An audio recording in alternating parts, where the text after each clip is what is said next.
move.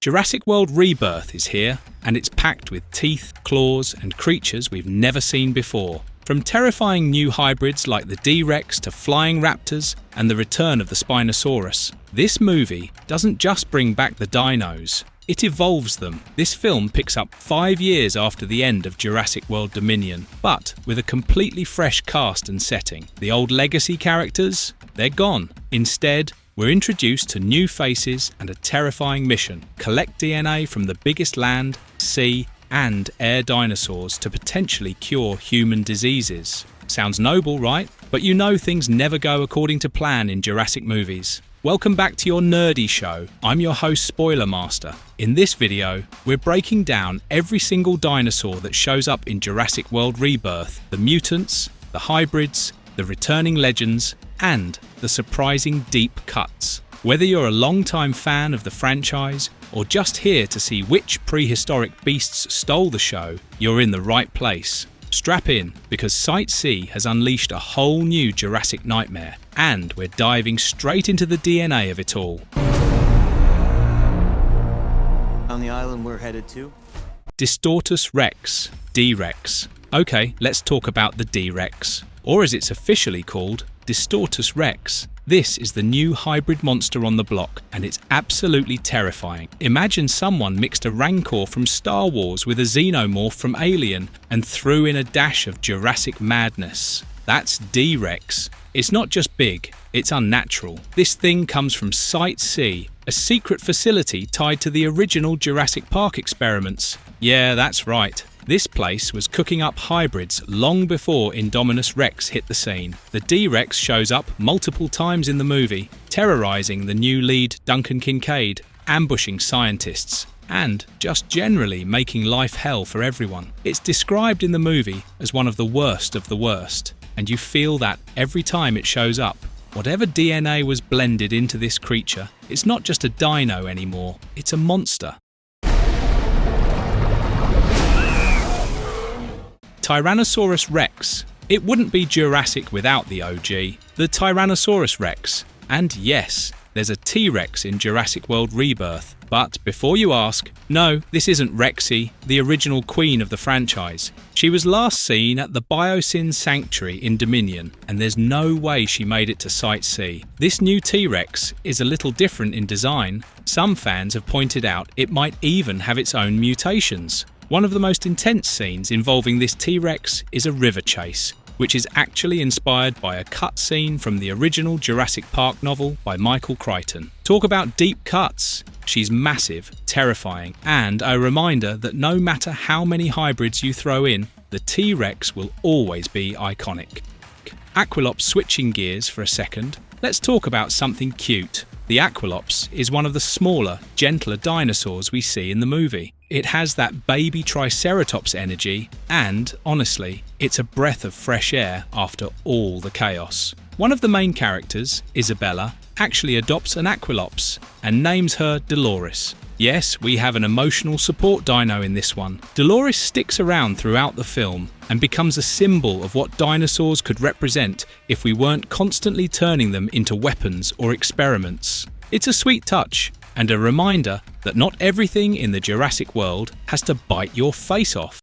Mutadons. Now let's get back to the nightmare fuel. Enter the Mutadons. These things are a terrifying fusion of Velociraptor and Pterosaur. Think raptors, but with wings. Let that sink in. Raptors that fly. They have sleek, aerodynamic bodies, razor-sharp claws, and a killer instinct. There's even a scene where one takes out a regular Velociraptor just to establish dominance. These things are fast, deadly, and relentless. They're a major obstacle during the film's final act, especially in a wild sequence where the characters try to escape through mountainous terrain as the Mutadons hunt from above. If you're scared of heights or raptors, maybe skip that part.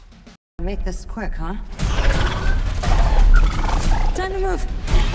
Kettzlecatlas. Sticking with the skies, let's talk about the biggest flying dinosaur in the movie, Kettzlecatlas. If you saw Jurassic World Dominion, you might remember these giants flying alongside geese and pteranodons. Well, they're back, and even more fearsome. There's an incredible sequence where Zora and Henry go deep into a cliffside ruin to steal a Kettzlecatlas egg for DNA. And of course, Mama Quetz doesn't take kindly to that. It turns into an intense showdown that ends in tragedy. Henry falls to his death, and Zora barely makes it out. These creatures are absolutely massive, with wingspans wider than a small plane. The film confirms there are at least 3 Kettzlecatlas flying around Site C, and it's hinted they could be the same ones from Dominion. That continuity is a nice touch for fans tracking these prehistoric giants.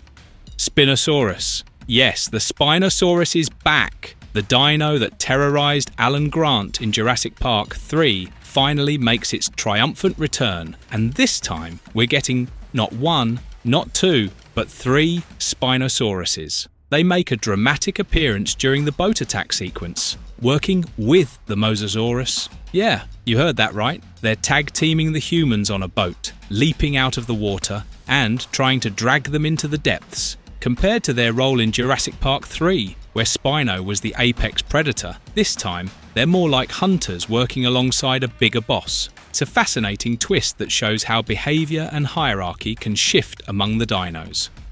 Titanosaurus. Now we've talked air and sea, but for land giants, the Titanosaurus takes the crown. This massive herbivore is one of the key targets for DNA retrieval in the movie. Zora and Henry encounter a small herd of Titanosaurs in a wide open field, and the moment is pure Jurassic magic. It's clearly meant to echo that iconic Brachiosaurus scene from the original movie. But don't confuse them. Titanosaurus isn't a Brachiosaurus. It's taller, leaner, with a spine running down its neck and back, and a longer tail. This is its first time showing up in a mainline Jurassic movie, and the visual scale is incredible. Even though it's not aggressive, the sheer size of the Titanosaurus makes it awe-inspiring. It's also one of the 3 dinosaurs Zora's team must get DNA from, and probably the least deadly of the bunch, thankfully.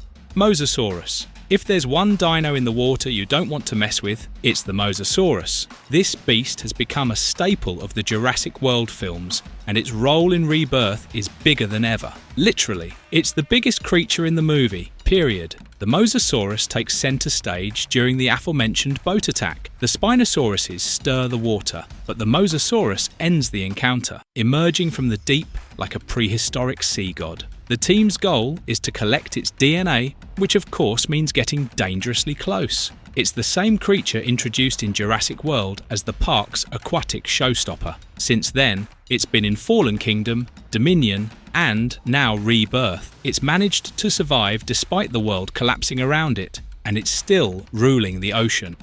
Dilophosaurus, yes. The frilly king is back. The Dilophosaurus shows up briefly in a chilling moment when a young girl, part of a stranded family on Site C, stumbles across one in the jungle. You know what's coming. The frill flares out, the hiss starts, and we brace for the venom spit. It's a small scene, but super effective, especially since the Dilophosaurus is still one of the creepiest dinosaurs in the franchise. This is only the 3rd time we've seen it in the live-action films. First in Jurassic Park, then a brief return in Dominion, and now here. And just like before, it doesn't need to be big to be deadly.